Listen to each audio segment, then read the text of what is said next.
This one I chose for a very specific reason. It's a great Photoshop, obviously, and it's taken from the 1984 movie, which was probably made, I forget when it was made, but it was the one with John Hurt, who's a really terrific Winston Smith. And it's a great piece of Photoshop, and it's chilling and all that other stuff. But the main reason I'm pointing that out to you is I want you to look at the logo, because there's two things going on there. The V for victory. Three things there. The V for victory. This is an iconography lesson. The handshake and Ingsoc.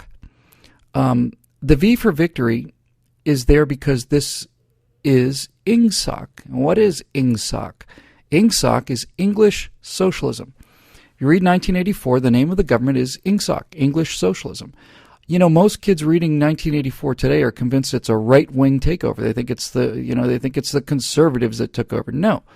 1984 is what happens when socialism comes to Britain. Ingsoc is English socialism.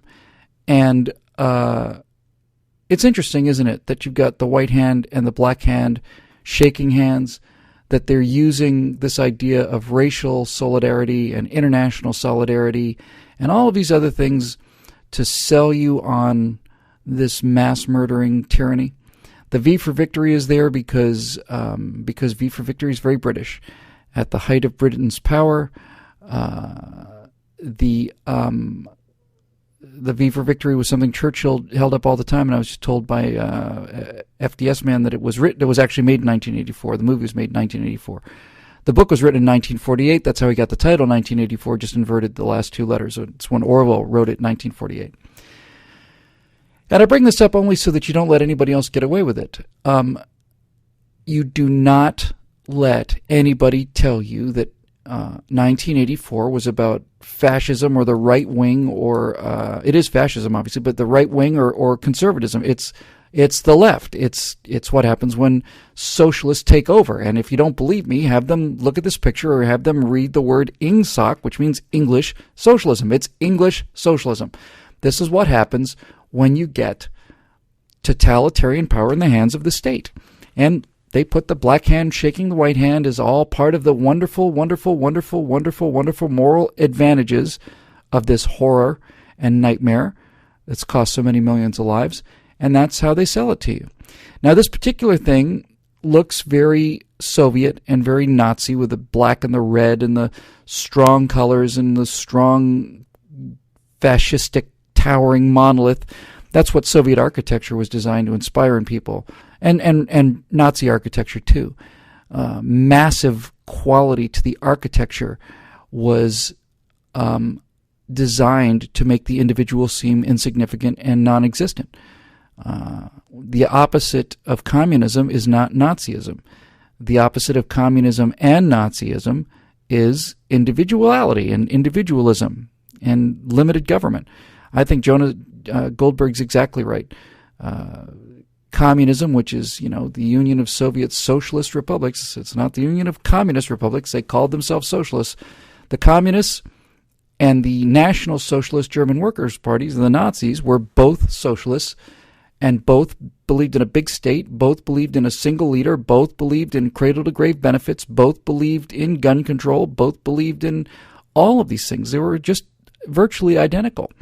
If you had to put a difference between the Nazis and the communists, is the Nazis were racial socialists and the communists were international socialists. Other than that, they're the same exact thing. And the opposite of Nazis is not communists, and the opposite of communists is not Nazis. They're the same thing. They're like Coke and Pepsi. The opposite of the Nazis and the communists is Americans, is individuality, individualist, private property, gun rights, individual protections. The whole reason that the Nazi architecture and the Soviet architecture was so horrid and monolithic was designed to make the individual realize he's nothing, that the state was everything. And what they were trying to do psychologically, because you have to understand how these states perpetuated themselves, what they were trying to do psychologically with their architecture and everything else was to take people's natural religious feelings, which every human being has, and transpose them onto the state, so that even though they would die, the state would live on. And they would say this verbatim: even though the individual dies, the state lives on. You live on in the state. Your little contribution to the state, that little brick that you lay in this monolithic giant state building, that's your immortality.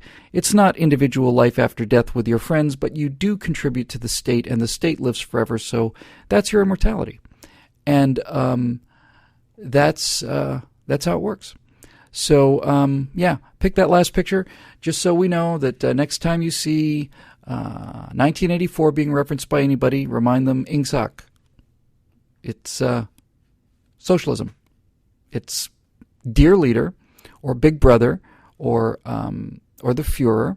It's one person in charge, and one administration, and one political party. It's everything that the left wants. It is what leftism is. Leftism is the means to control other people through coercion, because they can't compete on their own.